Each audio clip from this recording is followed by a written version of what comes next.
Hello and welcome. My name is Chris Cam with Mining Journal, and with me I have Paul Huet, Chairman and CEO of Australia-focused gold producer Karora Resources. Karora is currently producing around 100,000 ounces from its Higginsville complex, but parallel expansion plans for its flagship Beta Hunt mine and HGO mill would double that figure in just 3 years. Paul, what are the practical steps that need to happen for you to achieve that doubling of production? Yeah, thanks, Chris. It's great to be here. Look, there's some real critical steps that need to happen here in the coming months. Actually, we've got the expansion of a brand new ramp at our Beta Hunt operation that's very critical. That's going to start in the new year. The other things that we have to do here is an expansion of the plant. Our plant is currently 1.4 million tons per year. We're doing phase 1 expansion this year to 1.6 million. Phase 2 expansion will bring the plant up to 2.5 million tons per year. And then those are the capital projects that we need to do at Beta Hunt. And then in line with that, we're going to be starting up some other projects at Higginsville, like Spargos is a new pit that we're starting up this quarter, and 2 former underground operations like the Aquarius and the Two Boys. So we've got a lot of moving parts here. The big key ones are really the ramp, getting that mill expansion, and then starting up Spargos are going to be very critical to that success of us growing from 100,000 ounces to that 200,000 ounce marker in a very short 3 years. Okay, and so what's that going to cost, Paul? Does that mean that you're going back to the market for capital? No, actually, for once it doesn't mean that. That's a good question, actually. This is a fully self-funded program. We're sitting on about $80 million in cash now that we've been disclosed here. We don't have a lot of debt. We're looking at restructuring the debt. We've got $30 million in debt. That's debt that we had when we acquired the Higginsville plant. But for the expansion, the ramp is $45 to $50 million. The mill expansion is about $45 to $50 million. And then the equipment is $8 to $12 million. So you're talking about $110, $115 million.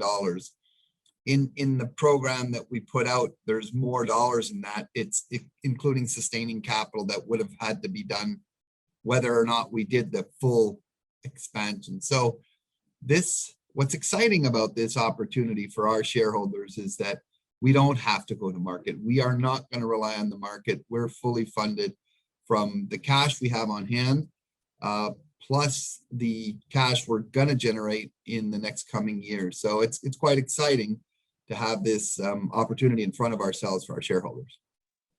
Okay, and once you're at circa 200,000 ounces per annum, that production profile, where does that place you in terms of a new peer group? Yeah, look, we've done a lot of work on that. We've had some others looking at that. There's not a whole lot of 200,000 ounce a year producers. We're going to be in a group of maybe about 4 or 5 others. I'm not going to name off complete names. There's a couple groups in Australia, then a couple in North America.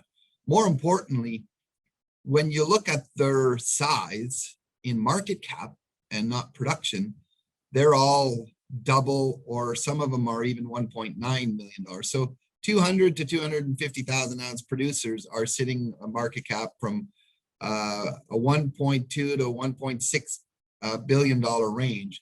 We're still about a $550 million market cap. So very undervalued for our shareholders with this exciting growth plan that we've just put out here. So I'm quite certain that we'll see our valuation pick up as analysts start to review the work that we put out. We start to market this and people start to understand what it is we're going to be doing. The one thing that we have in our favor is that we've had 7 strong, consistent quarters. We have a reputation here on the street in the market of doing what we said we'd do, and this will be no different. We for 7 quarters in a row, we overcame a lot of odds. We were a nickel company 7 quarters ago without a mill. So we fought forest fires, we fought floods. Everybody's been challenged against COVID. yet we've still been able to achieve our guidance and the promises we've made to the market while reducing a whole pile of royalties in our area and unlocking this whole 1,900 square kilometer district. Well, great to hear such a great success story. That's all we've got time for. Thanks very much for joining us.